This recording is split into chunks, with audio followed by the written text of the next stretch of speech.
کل صاحب سوال آپ کی خدمت میں یہ پیش کرنا چاہتا ہوں کہ حضرت خدیجہ رضی اللہ عنہ کا نکاح کس شریعت کے تحت اور کس طرح ہوا تھا؟ جس وقت حضرت رسول پاک صلی اللہ علیہ وسلم کی پیدائش ہوئی اس وقت مکہ کے معاشرے میں کسی دین کی تعلیمات کے آثار موجود نہیں تھے۔ مکہ میں حضرت ابراہیم علیہ السلام کی تشریف آوری بھی ہوئی اور اس کے بعد حضرت اسماعیل علیہ السلام نے اپنی ساری عمر مکہ معظمہ میں بسر کی۔ حضرت اسماعیل علیہ السلام کے بعد 2500 سال کا زمانہ گزرا تب حضرت رسول پاک صلی اللہ علیہ وسلم کی دنیا میں تشریف آوری ہوئی۔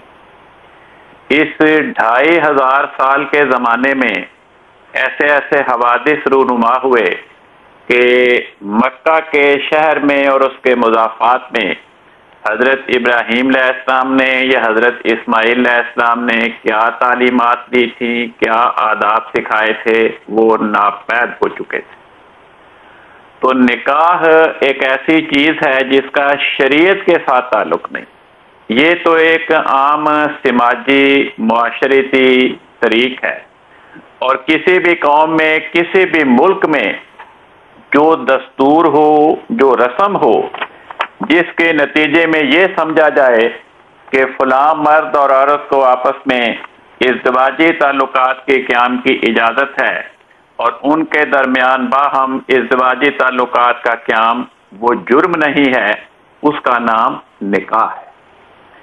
تو سیرت کی کتابوں میں یہ لکھا ہے کہ جب حضرت خدیجہ رضی اللہ عنہ نے حضرت صلی اللہ علیہ وسلم کی نیکی اور پاک دامنی اور حسن معاملہ اور معاملہ فہمی کو دیکھا تو بہت متاثر ہوئی۔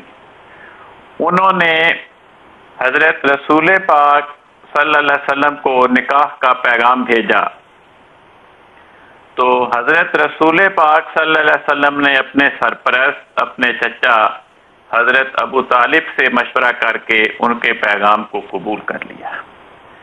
چنانچہ رسول پاک صلی اللہ علیہ وسلم کے رشتہ دار اور حضرت خدیجہ کے قریبی رشتہ دار جمع ہوئے اور حضرت ابو طالب نے 500 درہم مہر پر حضرت خدیجہ کا رسول پاک صلی اللہ علیہ وسلم کے ساتھ نکاح کر دیا۔ تو یہ طریق تھا۔ چنانچہ اس زمانے میں جو بھی رواج تھا جس کے متحد مشرکین کے باہم نکاح ہوئے، یعنی نکاح سے مراد وہ رسم، وہ رواج، وہ دستور جن کے نتیجے میں ان کو باہم میاں بیوی سمجھا جاتا تھا، اسی کو نکاح کہا گیا۔ اور اسلام قبول کرنے کے بعد ان کو نئے سرے سے نہیں کہا گیا کہ تمہارا نئے سرے سے نکاح ہو۔ جزاک اللہ خیر۔